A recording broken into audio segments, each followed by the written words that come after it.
This time you're going to lose. Now it's time for something good. Exorcist III, Legion, is quite possibly my favorite horror movie. There are other horror films out there that I enjoy for different reasons, but if you had to corner me and ask me for one that can truly terrify you, it's this one. It's the smiles that keep us going, don't you think? I probably should have done a quick look at the other two movies, but it's really not all that necessary. The original Exorcist is of course a classic, but I saw it later in life, so a lot of its impact was lost on me, and I didn't find it all that frightening, especially since it had been spoofed and made fun of during that time. It just kind of lost the effect it would have had if I had walked into it without any prior knowledge. Exorcist III, however, I had no idea what to expect when coming into it. I first saw it when I was a lot younger, and was just really confused by a lot of it, but now as an adult, and as someone who really pays attention to the fine details, I've learned to appreciate it a lot more. It's a movie I never get tired of seeing, though of course it may be too slow-paced for others. Me, I like my horror movies to establish mood and character, give us some time to really sink in before stuff starts running. In some movies that doesn't work, but in this one it really does. It helps that it's carried by a group of great actors, including George C. Scott and Brad Dourif. Good showbiz, Lieutenant, the effect. And by the way, I would not complain if Brad Dourif played every single villain ever, because he's just too damn good at it. Then again, he's not really the only villain here. Let me explain the plot, and I've got to warn you, in this one I'm giving spoilers not only for this movie, but for the original Exorcist II. If you are in any way interested in checking this movie out but don't want to be spoiled, stop now, watch the movie, and then come back.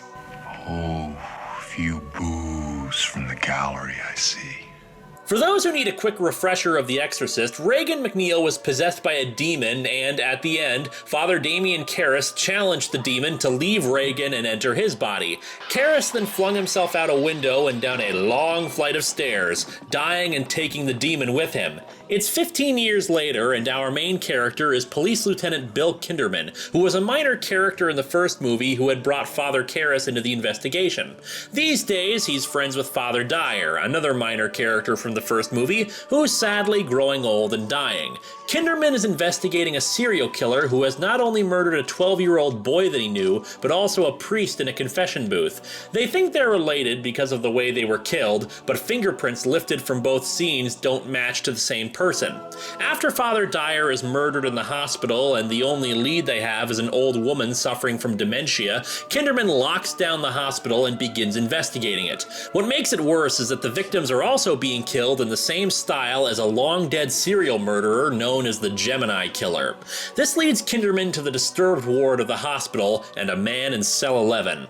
Last chance here to avoid spoilers, my friends. Ready? Here we go. I think the man in cell 11 is Damien Karras. Okay, this explanation is kind of weird, but it's also imaginative and kind of awesome.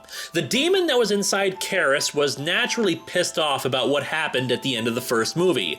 As such, it devised a little scheme. Ooh, let's call it revenge. The demon would use its power to revive Karras and then put the soul of the Gemini killer inside his body as well. As such, there are three beings inside of Karras: his own soul, the demon, and the Gemini killer. And that's where the title of the movie comes from.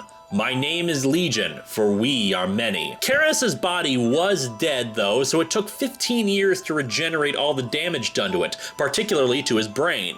The next part of the revenge was the Gemini killer. He was a psychopath of the highest caliber, intelligent but sadistic, viewing his killings as a work of art, though a lot of the cut footage from the movie expands on his motivations.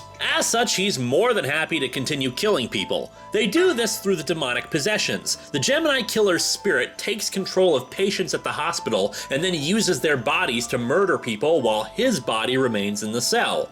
However, they do want the credit for it. The Gemini killer because of his art, and the demon because it would create a scandal for a priest to be such a brutal murderer. Although, as the Gemini killer explains, it's still really about revenge. The main thing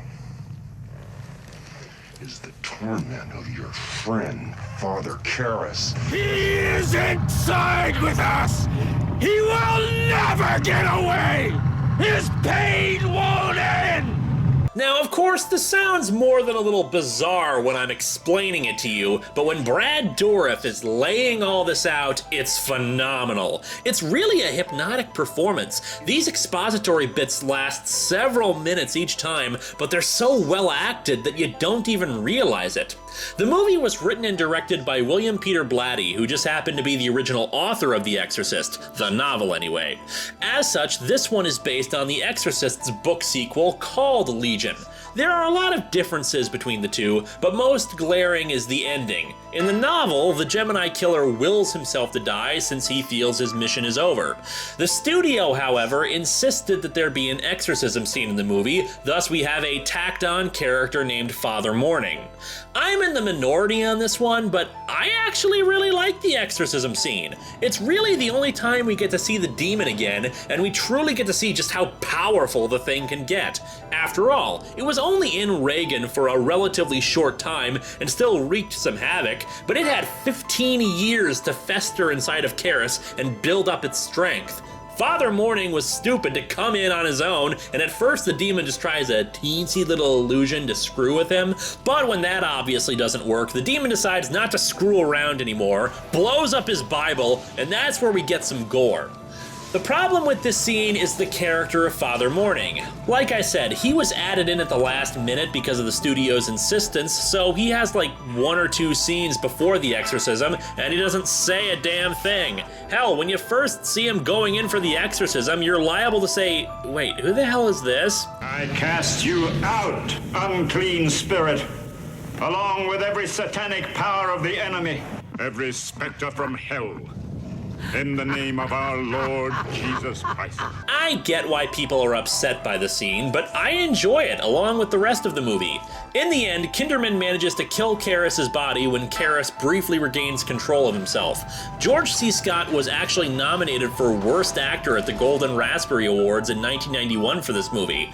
I'd like to know what the hell the competition was because he gives a great performance here. And in every crawling, putrid thing, every possible ugliness and corruption, you son of a bitch!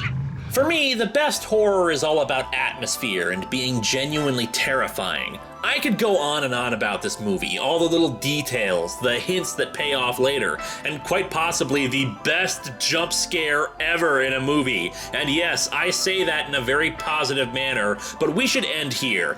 Exorcist III Legion is phenomenal, and I highly recommend it. I must admit it makes me chuckle every time.